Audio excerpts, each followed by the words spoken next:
আসসালামু আলাইকুম। আশা করি সবাই ভালো আছেন। আমার এই ছোট্ট পেজ ন্যাশনাল এগ্রির পক্ষ থেকে আপনাদের সবাইকে জানাই আন্তরিক ভালোবাসা এবং স্বাগতম। তো এই যে গরুটা দেখছেন, গরুটা দিয়ে শুরু করে আজকে। এই গরুটার বয়স ২৪ মাস। আমরা কিন্তু গরুকে কোনো ফিড বা কোনো আ মানে অ্যান্টিবায়োটিক এগুলা কিন্তু গরুকে দেই না। আমরা ন্যাচারাল ভাবে গরু পালন করি আলহামদুলিল্লাহ। তো আমাদের গরুর আসলে থাকার জায়গাটা এখনো ঠিক করি নাই। নতুন একটি ঘর তুলছি। নতুন বলতে সেকেন্ড হ্যান্ড ঘর কিনে আরকি তুলছি। আমাদের অত অ্যামাউন্ট নাই যে নতুন ঘর করার, অনেক টাকা ইনভেস্ট করার। তো এটা টেম্পোরারি হিসেবে রইছে। তো আমাদের ঘাসের মেশিনটা আপনাদের যদি বলতে যাই, এটা একটা চাকা মেশিন। এই মেশিনটা আমি সেকেন্ড হ্যান্ড কিনছি। আ ৳৯,০০০ খরচ পড়ছে আরকি। তো এই ঘরটা আরকি তুলছি। এখানে ৩ টা গাভী আছে। ছোট, ছোট আরকি। ছোট বড়দের ৩ টা। তো আজকে যেটা আমি দেখাবো যে আমাদের মাছ, এই মাছটা আমি আরকি কিনছিলাম। মাছের জাতটা গাপ্পি। আমি ঐরকমভাবে মাছকে চিনি না আরকি। তো ৩ দিন আনার পরে আমাদের এখানে বাচ্চা দিয়েছে প্রায় ৩০-৩৫ টার মতো বাচ্চা হইছে। মানে ছোট বাচ্চা গুনতে গেলে ৩০-৩৫ টা এরকম হবে। মলি এবং গাপ্পি মাছ ওখানে আছে। তো আমরা নতুন করে আরকি আমাদের ঘরবাড়ি মানে গরুর জায়গা আরকি ঠিক করতেছি। এইজন্য সব এলোমেলো হয়ে রয়েছে। আর আমার এটা কবুতরের ঘর আছিল। ১ম এ এখানে আমি ছাগল পালন করতাম আরকি। তো দেখেন এক রাতের ভিতরে আমার অনেকগুলা কবুতর সব গাড়া না শিয়াল নিয়ে গেছে আমি বলতে পারব না। মানে ৪ জোড়া ডিম ছিল। ৪ জোড়া ডিমের উপর থেকে এবং এক কথায় আমি ২ টা কবুতর এসে দেখছি ২ টা কবুতর গাছে বসে আছে আর বাদবাকি কোনো কবুতর নাই। তো এইভাবে আমার কবুতরগুলা আরকি গাড়া নিয়ে চলে গেছে শিয়াল। যাই হোক। তো আমি যে ঘাসের বিষয়ে আপনাদের সামনে বলি যে ঘাস, আমি যে গরুর খামারটা শুরু করতেছি এখনো পরিপূর্ণভাবে শুরু করি নাই। তো এইজন্য আমি আগের থেকে ঘাস লাগাইয়া রাখছি আরকি। আমার ঘাসের জাত যদি আপনারা জানতে চান যে এটা কি কোন জাতের ঘাস আরকি। আমার ঘাসের জাতটা হলো জারা। জারা 1। আলহামদুলিল্লাহ ঘাসগুলো অনেক সুন্দর। মানে ঘাস তো একবার কাটা যায় না। মানে পরের বার দেখা যাচ্ছে অনেকগুলা কুশি একবারে বের হয়। আমি যদি আপনাদের ঘাসের ছোপ দেখাই, ৩ জাতের ঘাস আমার এখানে। এটা হলো ইন্দোনেশিয়া স্মার্ট নেপিয়ার। এটা আমি ছাগলের জন্য লাগাইছিলাম আরকি। ছাগলের জন্য। এটা খুবই নরম হয় আরকি, বেশি বড় হয় না। তবে নরম ঘাসটা হয়, পাতায় অতটা ধার থাকে না। অল্প একটু জায়গা ৬ কাঠার মতো আরকি আছে। এখন আপনারা জায়গা শতাংশ হিসাবে চেনেন না কাঠা হিসাবে চেনেন এটা তো আমি বলতে পারব না। আমাদের এখানে কাঠা হিসাবে আরকি চলে। তো ৬ কাঠা আমি স্মার্টটা ইন্দোনেশিয়ান নেপিয়ার ঘাস লাগাইছিলাম। আর আপনাদের যদি আরো কিছু ঘাস আমি দেখাই তো আ গুয়েতেমালা ঘাস। আমেরিকান 5G গুয়েতেমালা ঘাস এটা নাকি পুষ্টি সমৃদ্ধ একটা ঘাস আরকি। আ মানে সবাই বলে আরকি, ইউটিউবাররা সবাই বলে। এখন আসলে আমি সত্যটা কত এটা আমি জানি না। তো এই ঘাসটা আমি ৳১১০ পিস হিসাবে কাটিং পিস হিসাবে আমি চিত্রপুরী কৃষির এক ক ফলোয়ারের থেকে এটা আমি নিই অনেক দিনাজপুর থেকে আরকি। ১০ পিস নেয়ার পরে আলহামদুলিল্লাহ ঘাসগুলো আমাদের এখানে অনেক সুন্দর হইছে। একটা একবার কাটা দেওয়ার পরে দেখা যাচ্ছে একটা ছবিতে ১০-১২ টা করে ২য় বার আবার হইছে। তো আজকে ঘাসগুলো আমি কাটাই দিছি আরকি যে আরো কুশি বাড়াবে। আর কিছু কাটিং করে আ লাগাইছি এখানে। আর এখানে যে দেখছেন এটা আমি আবার নতুন লাগাইছি আরকি। এটা যারা 1 আমাদের এখানে যা আছে সবই আলহামদুলিল্লাহ যারা 1 ঘাসের আমি সার্ভিসটা অনেক ভালো পাইছি আরকি। তো এর আগে কাটিং করার সময় অ অনেক দূর, দূর থেকে আমার এখান থেকে কাটিং নিয়ে আমার গরুর খাওয়ারই সংকট হয়ে গেছিল। আমার গরু এখন আলহামদুলিল্লাহ ৩ টা ৪ টা গরু আছে। তো গরু হিসাবে ঘাসের পরিমাণটা আমি এখন বেশি রাখছি। তো আমার ইচ্ছা আছে আমি ৩ বিঘা জায়গা ঘাস করব। তারপরে আমি গরু কিনবো। অলরেডি আমার ১.৫-২ বিঘার মতো হয়ে গেছে আলহামদুলিল্লাহ। তো আর কিছু সংখ্যক বাদ আছে তো ওইটাও ঈদের পরে হয়ে যাবে মনে হয়।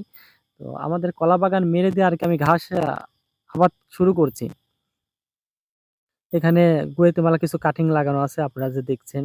আসলে গুয়েতেমালা কাটিং তো না, এটা আমি কুশি আরকি কেটে লাগাইছি। এজন্য একটু খাড়া, খাড়া করে লাগাইছি। আর যদি কাটিং লাগাইতাম তাহলে দেখা যাচ্ছে একটু শুয়ায়ে দিয়ে মানে অন্য প্রসেসিং এ লাগাইতাম আরকি। তো আশেপাশে যেগুলা ঘাস দেখতেন সব যারা 1 ঘাসের কাটিং।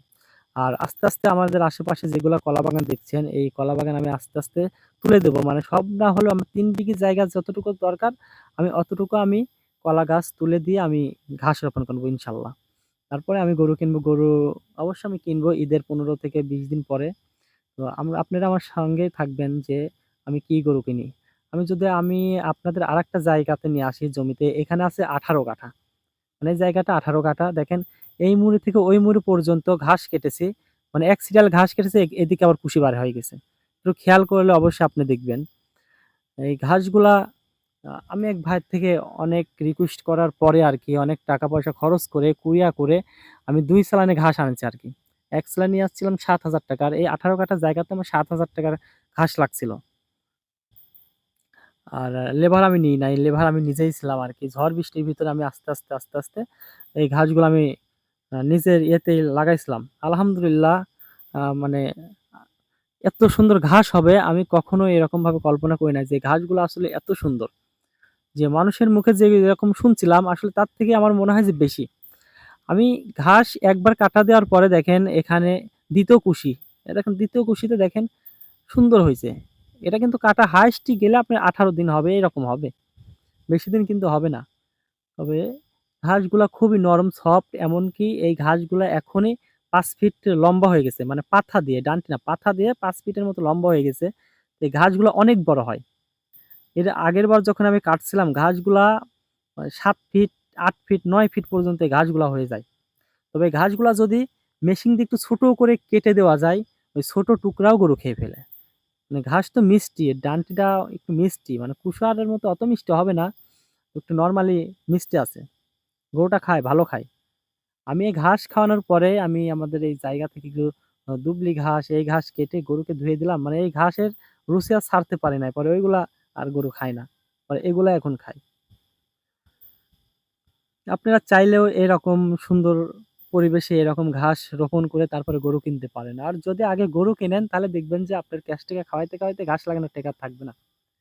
এখন আপনার যদি টাকা পয়সা বেশি থাকে তো আপনি পারবেন খড়, ভুসি ইত্যাদি এগুলা দিয়ে আপনি গরু লালন-পালন করতে পারবেন। কিন্তু আমরা গ্রামের মানুষ, আমাদের অত বাজেট নাই, অ্যামাউন্ট নাই বিধায় আমি এই আরকি এই পরিবেশটা আমি করছি যে আমি নিজের ঘাস দিয়েই আমি গরু লালন-পালন করব। এখানে কিছুটা হলদে লাগানো আছে। তো এখানে কাঁঠাল গাছ আছে আমাদের। এইগুলা হলুদ গাছ তুলে দিয়ে আমি একসময় এখানেও ঘাস লাগিয়ে দেবো ইনশাল্লাহ। মেহগনি গাছ আরেকটু বড় হইলে ইনশাল্লাহ এগুলো বিক্রি করে দেব। আর এখানে যদি আমি আমাদের একটা বাঁশের ঝাড় দেখাই আপনাদের। এই বাঁশের ঝাড় আমাদের এত উপকারে আসে বলার মতো না। আমরা যত জায়গায় ঘিরা দেওয়া বলি, মাচা দেওয়া বলি, জানালা দেওয়া বলি, সব এই ২ টা ঝাড়ই কভার করে। আমাদের বাইরে থেকে কোনো খুঁটার জিনিস কিনতে হয় না। অন্তত ৪ বছর ৩ বছর যাবে সিমেন্টের মতো অতটা থাকবে না। তো তাও আমাদের একটু উপকার আসে। যে এখানে একটা আম গাছ দেখেন, এই আম গাছের জন্য পুরা জায়গাটাই নষ্ট হয়ে গেছে।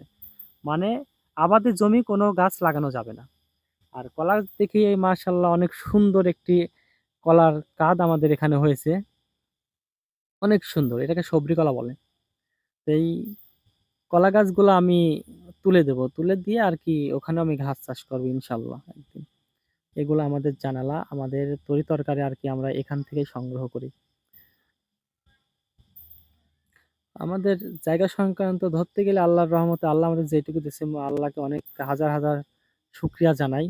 আর এই ড্রাগন ফলের কি বলবো? মানে একবার শুধু একটা ফল আইছিল। তারপর এরকমই মরার মতো পড়ে থাকে। কি জন্য বাড়ে না বলেন আমি বুঝি না। কারো যদি এটার কোনো জানা থাকে যে বলার জন্য আমার একটু জানাবেন।